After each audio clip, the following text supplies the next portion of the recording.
Okay, take three for what episode this is. 121? Whatever. Welcome to Watch You Strappin again. These are not watch reviews, but just wristwatch check of the day with strap of choice. A review of this will probably come up after a couple of weeks on the wrists at least to really gauge it. But I just wanted to show this right now. This is the Sinn 104 ISTSA, the white dial version, and I for indexes. I think it would be A if it was Arabic numbers, but they don't make those except for a black version and a limited edition green that was out a while ago, and a recent blue version which is completely sold out. But this one has always caught my eye. Just a nice, clean, stark white dial, contrasting black details, and of course the black bezel. I would relate this back to a watch which is not necessarily relatable, but a Tag Heuer that I had from the mid 90s, which was my favorite and first, I guess, entry into the luxury watch market, you could say. I mean, Tag Heuer is still considered a luxury watch, I would say. Perhaps entry level. I mean, I guess it depends on which one you get, but it was a quartz dive watch, but I loved it. It was something I kind of found and gifted to myself while I was in Hong Kong all those years back. And I had that for at least, 95. I think somehow I lost it in 2007. So, yeah, about 12 years or so.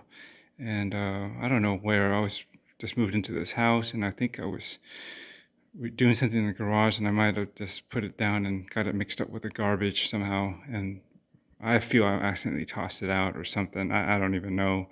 But I just hadn't worn it for a while, and I was really late where at least a week or so later that I realized, wait a minute, what the hell happened to that watch? Because I wasn't wearing watches at that time consistently for a while. This is back when probably early mid 2000s. I think that a lot of people were still kind of relying on smartphones and to tell the time. Watches felt redundant. You could just do everything on smartphones. It was really up and coming and do it all device, right? And why spend the money and clutter your wrists, I suppose, with something that you can just have all in one. And if you were really technology driven, that kind of did it for you. So, anyways, then I recently kind of get back into it in the closer to 2008. Yeah, well, I guess right around the time I lost the watch, right? 2008, a little bit after 2010-ish, kind of resurgence of a bit of a watch fetish and collecting. But anyways, I tried many ways to get that same white. It was a white dial diver with a black rotating bezel. Pretty sure those were 36, no more than 38 millimeters. A date, and I had Mercedes handset, but the indexes were interesting. I didn't realize that until way later when I was trying to look it up again and remember what I had and try to find it on eBay or something. That the indexes, while typical Submariner, where you have the triangle at the 12 and a mix of rectangle and circle indices around the dial, right? Usually the rectangles are at the 3, 9, and 6, and circles all the way around. That was a reverse. It was stick indices or rectangles at the all the other ones, except for it was round indexes at the 9, 6, and well, I guess it would be 3 if they had it. But anyways, I tried different ways to recapture that feeling of a white dial, black bezel, utility sports watch with Seiko mods that you might have seen in my previous videos. I actually tried it twice, one with a SKX and one with a SAS 007 or 09, depending. It really didn't matter. I completely changed it up anyways. I think it was a 007. and SKX013 in 38 millimeters.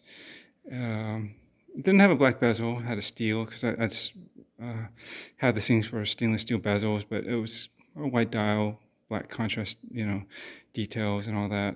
Anyways, long story short, or not as long at this point, I always had my mind and eye on this guy, but I never pulled the trigger on it until recently, because at this, you go through some stages, and I figure I don't rotate through my watches as much, and I kind of want to just keep it simple, and I've been tending to wear one watch most of the time. So if I was going to do that, I wanted to go back to a white dial watch with a black bezel and something that's very can be both sporty and dressed up and very versatile. And I think this is one of the ones that could do that. And here we are. I should save this for the review. I'll probably repeat myself then.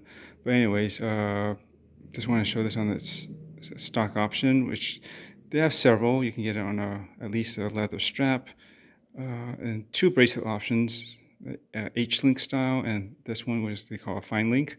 And I decided to go with this. It's a little bit, it's the priciest of all the options because of all the extra links. But I think I like this more. I already have an H-link style on my EMO right here. So I didn't want to double up on that. And I just think this more intricate looking bracelet can be looked as also sort of dressier. And according to some people, if you have like a pilot watch, something like this is something more traditional for a pilot watch. Something with like more fine links, such as I guess the Breitling Navitimers have something similar, but I think they have like 6 links at least. I'm not completely familiar, but there's something fancier, I guess, like this. And if you consider the Rolex GMT Master on the Jubilee, that's a 5-link system, and I guess it's kind of the same concept. Anyways, yeah, this is a cool watch. I think I'm really looking to this keeper and probably selling some other ones off that I don't wear as much these days. And I think there's a lot to be said for this watch. And there are some reviews, and I'll probably do my own soon, again, in at least a couple of weeks after I've really worn it in. But I think the opinion and added experience will be of value regardless, and for anyone interested in this specific model or just in general, Sinn 104, basically all the same except for the colorway, right? So let me just give you a couple of different angles. Sits on the wrist nicely for 41 millimeter. I've been trying to keep it watches 40 or even 39, but I hear this works great, and I can't deny that it does. Anyways, this getting too long, but I just wanted to quickly share this, and I'm sure you'll see more of this on other strap options in the coming days and weeks and months. All right, later.